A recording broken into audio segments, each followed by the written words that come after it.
홍보센터였습니다.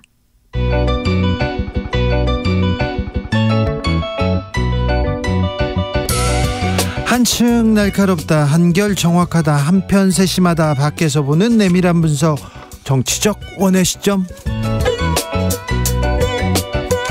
오늘의 정치권 상황 원회에서 더 정확하게 분석해드립니다. 이현주 전 국민의힘 의원, 어서 오세요. 네, 안녕하세요. 부드러운 카리스마 이현주입니다. 노영희 변호사 오셨습니다. 네, 안녕하세요. 네. 노영희입니다. 오늘 대통령은 프랑스로 갔습니다. 프랑스로 갔는데 수능 얘기가 계속 나오고 있습니다. 순방보다는 수능 얘기만 나오고 있어요. 킬러 문항만. 이걸 어떻게 받아들여야 되는지. 나라를 위해서 뭘 하겠다, 이런 메시지를 어떻게 던지고 가잖아요, 보통. 그런데 이걸 수능은 또, 그것도 킬러 문항은 난이도는, 이거는 또 정말 네, 처음 보는 해석입니다. 아유, 우리 대단히 재밌는 게, 나는 국민의힘에서 말했던가요?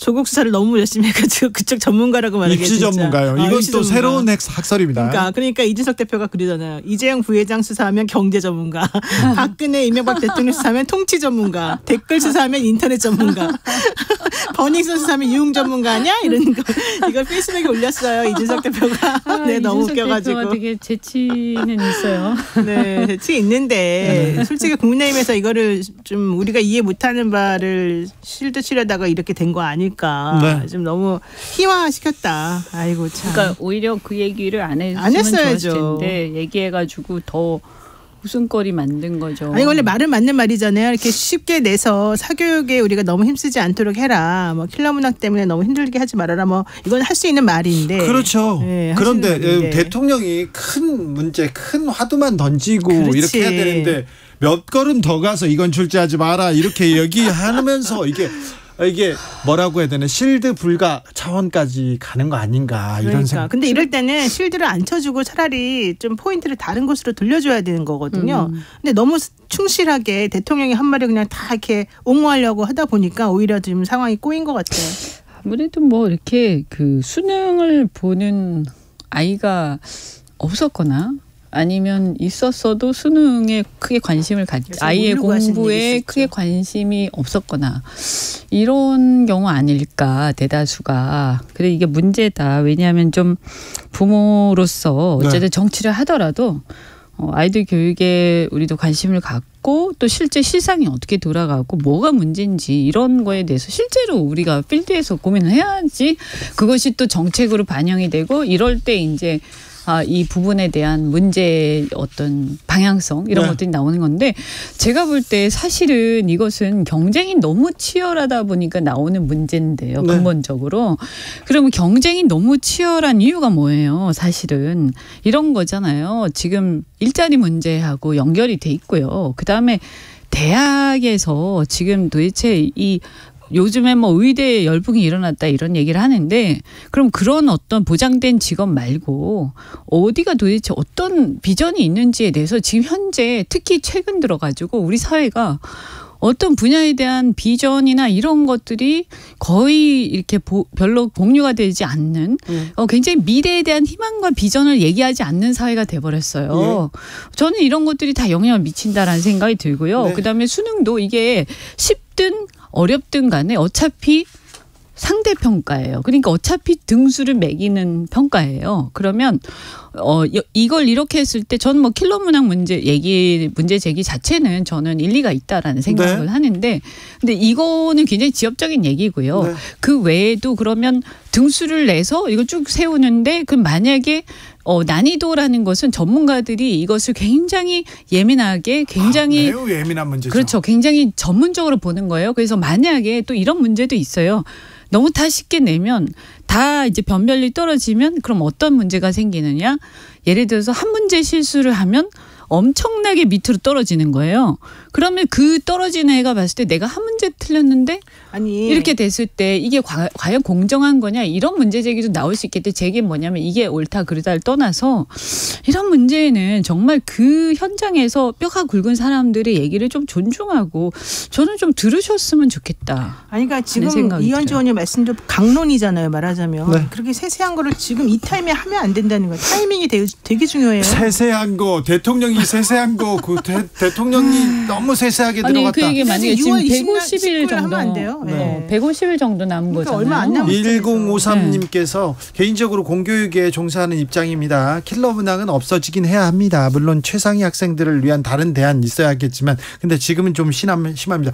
교육 문제가 있어요. 수능 우리 이렇게 하루에 그냥 시험 쳐서 등수를 쫙 세운다. 이거 문제가 있습니다. 그런데 큰 화두를 던지고 깊게 고민해야 되는데 깊게 고민하지 않고 쉽게 얘기가 나와서 이렇게 지금 학생들, 선생님들 그리고 교육 종사자들 다 지금 멘붕에 빠져 있는데 이거는 어떻게 좀 수습을 하고 넘어가야 될 것 같아요. 꼭 하나 말하고 싶은 거 있어요. 지금 그거에 묻혀가지고 이슈가 잘 안 되고 있는 거 하나가 뭐냐면 자사고, 국제고, 외국어 고등학교 또 유지한대잖아요. 네. 저 외국어 고등학교 나왔거든요. 아, 그래요? 저희 고등학교 없어진다 그래서 사실 다들 슬퍼하기도 하고 뭐 좀 세워야 되는 거 아니라고 하기도 하고 여러 가지 방면이 있었지만 지난 정부 때 없앤다 그래서 저는 그걸 되게 반대했었어요. 왜 없애지? 그랬으나 어쨌든 정체적인 큰 흐름이나 이게 이제 옳고 그름을 따져가지고 그렇게 간 게 맞다고 하면 그렇게 가려고 했는데 또 갑자기 어떤 숙고나 이런 거 없이 대통령이 오늘 또 갑자기 대통령인지 교육부에서 존치시킨다고 하잖아요. 네. 그럼 왜 존치시킵니까? 그러니까 그런 것들에 대한 의사결정이 왜 숙고의 과정이 없이 이런 식으로 진행되는지 그렇죠. 모르겠어요. 네, 그래서 그리고 예를 들어서 저는 킬러 문항은 뭐 그 문제 제기에는 일리가 있는데 예를 들면 이런 문제에 대한 결론도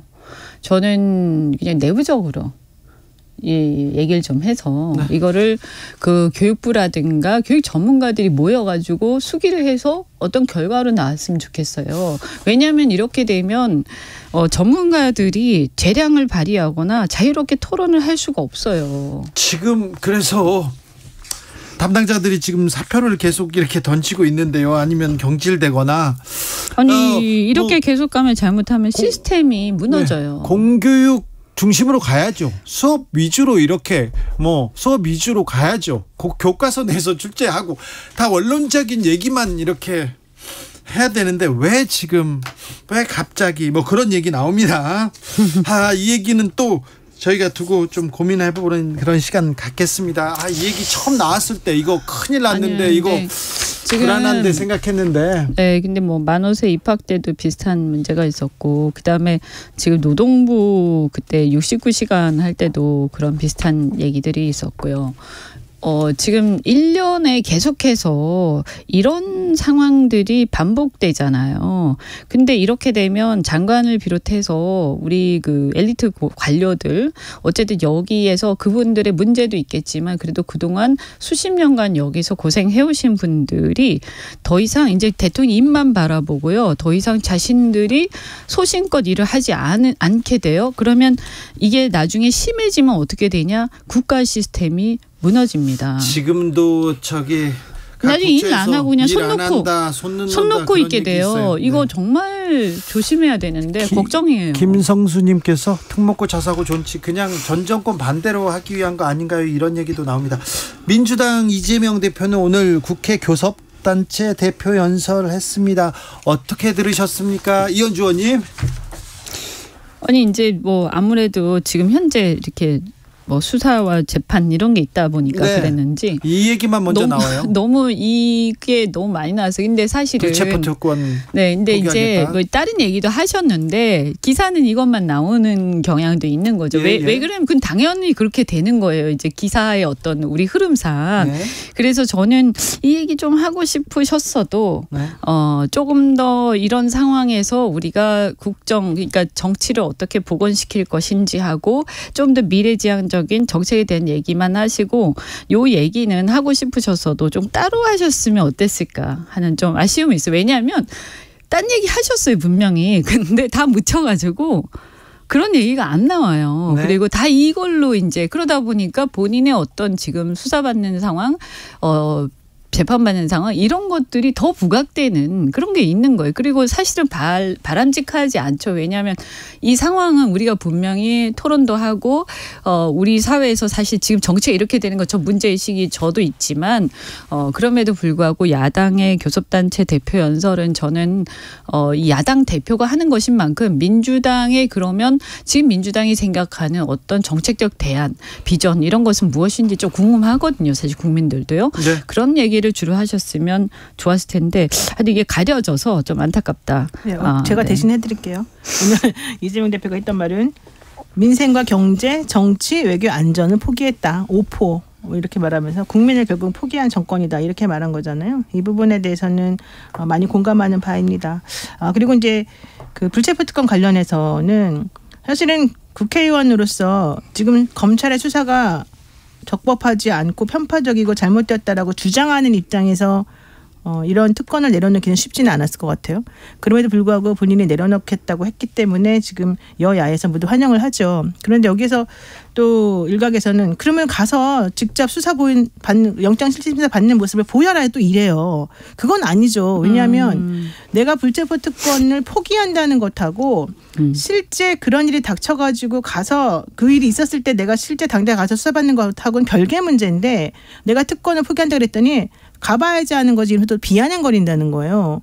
그러면서 특히 뭐 오늘 뉴스원인가에 나온 기사 하나는 비명계 의원이라는 그 뭐 실명도 안 꺼내면서 비명계 의원이라는 이름을 달고 직접 가서 심사 받는 모습을 보여라 또 이런단 말이에요. 그거는 검찰이 영장을 청구해야지 보이는 거잖아요. 민주당 안에서 그런 얘기를 했다는 건데 그거는 되게 옳지 않다는 거죠. 제 말은. 검찰청 가면 돌아가세요 이렇게 합니다. 송영길 전 대표 보셨잖아요. 안 불렀는데 왜 오세요? 막 이렇게 되는 거죠. 그러니까 사람들이 왜 그런지 난 솔직히 좀 너무 이상한 것 같아. 자, 그 황보승이 국민의힘 의원은 결국은 탈당하고 불출마 선언했네요. 황보승 의원은 사실은 저는 이게 다른 걸 다 가려져가지고 본질이 조금 없어졌다고 생각하는데 이 사건의 본질은 그 부부싸움하고 내지는 전남편과의 싸움 이런 게 아니라 네. 정치자금법 위반을 받고 공천장사를 했느냐 안 했느냐 이게 더 핵심적인 거 아니겠습니까? 네, 그 전에 사생활 문제에 대해서는 저희 거론하지도 않았습니다. 맞아요. 네. 그랬으면 사실은 항상 보면은 본질은 어딘가로 사라지고 그 선정적인 자극적인 그런 단어나 사건에만 자꾸 집중하는 모습이 보여서 저는 그게 매우 안타까운데 이건 또 황보승 의원이 또 스스로 자초했죠. 네. 뭐 사진까지 올리고 이러니까. 네. 근데 어쨌든 그렇게 하면 안 되고 지금 탈당했다 그러니까 저는 그나마 일단은 참 다행이라고 생각합니다. 네. 근데 지금 이런 식으로 그 공천장사한다는 얘기가 이분만 있는 게 아니라 또 다른 의원들 전 의원을 포함해서 여러분 거론이 되고 있기 때문에 그 부분과 관련해 가지고 저는 좀 제대로 좀 수사했으면 좋겠고 어차피 황보승 의원은 다음에 총선에 출마 안 한다는 거잖아요. 네, 불출마 선언했습니다. 제대로 된 국회의원이 나오셨으면 좋겠다 이 말씀을 드리고 싶어요. 어떻게 보셨습니까, 이현주 의원님? 뭐 저는 지난번에 이제 여기서 여기 나가라고 해서 갔다가 이제 밀려난 입장에서 참 제가 말씀드리기가 난감한데 여튼 좀 안타깝죠. 그리고 어쨌든 제 고향이라서 굉장히 마음이 안 좋고 어떻든 간에 여기 이제 영도가 굉장히 과거에는 이 조선소라든지 이제 활력이 넘치던 곳인데 지금 갈수록 쇠락해 가고 있어서 어쨌든 고향으로서 굉장히 안타깝다. 근데 사실 저는 이번에 이 사건을 보면서 영도뿐만이 아니라요. 이런 생각이 들어요. 그 지방 이런 문제가 왜 자꾸 생기는가. 네. 결국 이거 구조적 문제라고 저는 생각하거든요. 그래서 이게 일단 이 공천 헌금과 관련된 거는 사실은 영호남의 어떤 기득권 이게 지역주의 이런 거 그러니까 왜냐하면 공천만 받으면 되니까 이것이 하나의 어떤 특권처럼 돼버린 거 공천해 주는 게 네. 그래서 이런 거를 지금 개혁을 해야 되는데 어쨌든 저는 개인적으로는 그 어떤 그 시구위원들 공천권을 국회의원에 행사하는 것 이거를 공천권을 뭐 광역은 몰라도 기초는 저는 개인적으로는 포기해야 된다라고 생각하는 입장이고 또 영호남의 어떤 지역주의 이런 것들이 좀 타파돼서 어떤 영남에서도 민주당도 되고 다른 야당들도 되고 그 다음에 호남에서도 여당도 되고 다른 당들도 되고 이런 게 좀 서로 경쟁이 있으면 이런 게 좀 좋아질 텐데 결국 선거제도 개혁하고 맞물리는 거예요. 네. 그리고 이제 이게 지역 소멸 얘기를 제가 했는데 이게 산업이 쇠퇴되니까 사실은 이건 잘 모르시는 분들이 많은데 제가 지방 가서 보니까 이런 고질적 문제가 있더라고요. 주택 건설 이게 산업이 쇠퇴되다 보니까 그 산업이 다 소멸된 그 자리에 뭐가 이제 경제가 뭐로 돌아가기 시작하냐면 주택 건설하고 네. 관급공사 네. 그다음에 예산으로 이렇게 유지되는 그런 동네가 많죠. 그게 이제 지자체가. 사실은 지금 영호남이 다 그런 문제에 지금 봉착해 있는데 그러다 보니까 어떻게 되냐 인허가나 이런 특혜가 굉장히 중요해지는 거예요. 그게 아니면 살아남을 수가 없어요. 그러다 보니 그럼 뭐예요? 정치권하고 이런 이제 건설회사나 이런 쪽하고 유착이 계속 발생하게 되고 서로 공생하는 상황이 오는 거예요. 그래서 이거는요 정말 마음 먹고 개혁하지 않으면 큰일이에요. 그래서 이 혁신을 정말 그게 가능하겠어요. 근데 개혁도 개혁이지만 근본적으로 저는 어떤 생각이 있냐면 지역에 어떤 산업을 뭔가 산업이 발전을 거기에 앵커 산업이 발전해서 그 지역이 먹고 살만해지면 이런 건 저절로 사실은 사라지는 그건 아닌 것 같은데 왜냐하면 국회의원들도 결과적으로는 기초의원이나 이런 사람들이 다 받쳐줘야지 또 그 지역 내에서 표를 몰아주고 조직을 만들어주고 그러는 거잖아요. 그러니까 서로 간에 사실은 끌어주고 밀어주고 이런 식으로 계속 가는 건데 근데 너무 이렇게 그 상명하복식에 마치 이렇게 꼬붕식으로 이렇게 끌려다니는 그런 게 있어요. 근데 그렇게 하다 보니까 그리고 막 이렇게 그 국회의원이 이제 공천을 하면 또 무조건 또 되잖아요. 사실은 2명 뽑는 데들은 그냥 공천이 곧 당선에 어떤 경우 무투표 당선되는 사람들. 그러니까 당을 없애야 되는 거 아니에요? 기초단체가. 저는 그렇게 저는 그렇게 생각해요. 그러니까 그 공천을 그러니까 제가 조금 정확하게 말씀 못 드렸는데 정당 공천제를 없애야 된다라는 거죠. 기초는 뭐 광역까지는 모르겠지만, 근데 과거에도 그런 얘기 계속 나왔는데. 사실 막상 하려고 그러면 또 기득권이 잘 안 놔지는데 이번에 이런 폐해들이 많이 발견이 된 만큼 저는 좀 국회에서 이거 정당 공천제 한번 좀 손봤으면 좋겠다. 손봐야 되는데 김장현 님도 공천제 개혁이 답입니다. 여기에 답이 있는데요. 안 고칠 거예요. 네. 고양이 먹에 방울밖에 아니겠어요. 네. 자, 국회의원들이 자기네들 특권 내려놓는 거 하는 거 보셨습니까? 선거 앞두고 좀 눈 부릅뜨고 좀 잘하는지 좀 지켜봐야 됩니다. 그래서 잘하는 사람 뽑아주고 잘못하는 사람들을 이렇게 떨어뜨리고 이렇게 투표권 잘 행사해야 됩니다. 투표 날만 사실은 국가의 주인이 국민이에요. 안 그러면 그 사람들이 다 해먹습니다. 보세요. 다음에 투표할 때까지 기억을 하셔야 되는데 잊어버리시면 안 돼요. 최경환, 우병우, 안종범 이거 다 친박 예전 인사들 아닌가? 이분들 총선 앞에서 꿈틀거립니다. 어떻게 보고 있습니까? 이 분들의 움직임을 바라보는 국민의힘의 자세는 어떨까요? 근데 저는 좀 애매한 것 같아요. 지금 현재 대통령 중심에는 이재호뿐만 아니라 그 이명박계 사람들이 되게 많이 포진돼 있다 그러잖아요. 근데 지금 우리 앵커님이 말씀하신 분들은 대부분 친박 라인이잖아요. 예, 지금요. 옛날에 친박계하고 그 친이명계하고 다 좀 사이가 안 좋았고 이랬다는 게 되게 알려져 있는 사실인데 그러면 이분들이 꿈틀거린다는 거는 좀 내부적으로 뭔가 좀 서로 다른 얘기가 오고 가고 기류가 바뀐다 뭐 이런 뜻으로 받아들여도 되는 거예요? 아니 그런 건 아니고 이분들이 뭐 총선 앞으로 지금 움직이고 있잖아요. 그러니까 제가 궁금한 건 이분들이 그럼 뭘 잘했느냐? 뭘 잘해서 나오는 거냐 잘할 거라고 기대해서 나오라고 하는 거냐 잘했어, 이걸 봐야 되는 거예요 지금. 그렇죠. 이분들이 뭘 잘했나요? 그러니까 근데 지금 벌 받고 그냥 사면당한 거밖에 없는 거잖아. 본인들이 뭘 특별히 한 게 아니라. 사면 받았죠. 아니 아마도 기대하는 것은 이제 지금 보면 그때 당시에 그 국정농단 특검이었죠, 그죠? 그래서 국정농단 특검에 의해서 감옥을 간 건데. 그런데 이제 사람들이 지나고 나서 보니까 박근혜 대통령이 물론 이제 정치적으로 탄핵을 당했지만 국정농단 수사에 있어서 자신의 어떤 잘못에 비해서 너무 과도하게 처벌됐던 거 아닌가 하는 이런 이제 일종의 동정심 같은 게 지지층 사이에 있죠. 그러면서 그러면 이걸 누가 수사했느냐 이렇게 됐을 때 사실 윤석열 팀장께서 하신 거잖아요. 그 박영수 특검하고 열심히 했죠. 그러면 이제 저는 이분들의 그 입장이 저는 궁금한 거죠. 그러면 그때 이 수사, 그때 수사에 대한 입장 그러니까 어쨌든 투표를 하려면 네. 그 부분에 대한 어떤 본인의 입장이 명확해야 어떤 의사결정을 할 거 아닙니까? 네. 그래서 저는 만약에 정말 이 특검 수사가 과도했다. 네. 너무 잔인했다. 네. 그러면 그 부분에 대해서 문제 제기를 하셔야 되는 거고. 그렇죠. 이렇게 그런데 어렵지. 네. 국민의힘 내부에서도 그때 국정농단 수사 과했다, 뭐 너무 포악했다 하는데 그때 주역이 윤석열, 한동훈이거든요. 근데 이 두 사람은 푹 빠지고 그럼 박영수가 다 했다. 그분은 특검이고 그냥 그분은 이렇게 지켜보거나 이렇게 우산이 된 거지. 진짜 수사는. 그래서 저는 사실은 어떤 뭐 정치인으로서 명예 회복 또는 어떤 자신이 지나간 어떤 역사에 대해서 문제 제기를 하고 거기에 대해서 그 유권자들의 판단을 구할 수 있다고 생각해요. 이 사람들은 지난 대선 때 이미 해결 났어야 되는 거예요. 지난 대선 때 사실은 윤석열 대통령을 찍었잖아요. 그러니까 이 사람들은 지난 대선 때 뭘 하신 분은 아니니까. 그러니까 그거는 자신들의 자유죠. 자신들의 자유인데 제 얘기는 뭐냐면 그 부분에 대해서 예를 들어서 그런 얘기는 쏙 빠지고 만약에 그냥 그 수사에 대한 평가나 이런 것들에 대한 입장을 쏙 빠지고 그냥 그건 난 잘 모르겠고 그냥 나가서 한번 국회의원 배지 달고 싶어 이렇게 되면 네.